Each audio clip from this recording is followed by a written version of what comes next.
Inilah Ibu Diana, pedagang seragam sekolah yang menjajakan barang dagangannya di kawasan shopping center Presiden Pasar 45 Manado.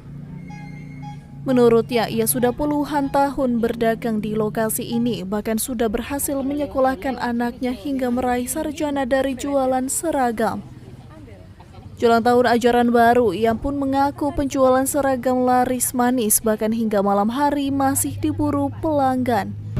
Ya, penjualan seragam ya alhamdulillah agak meningkat, cuma orang keadaan masih darurat, masih dijaga, suruh menimpang, disuruh ndak bajual.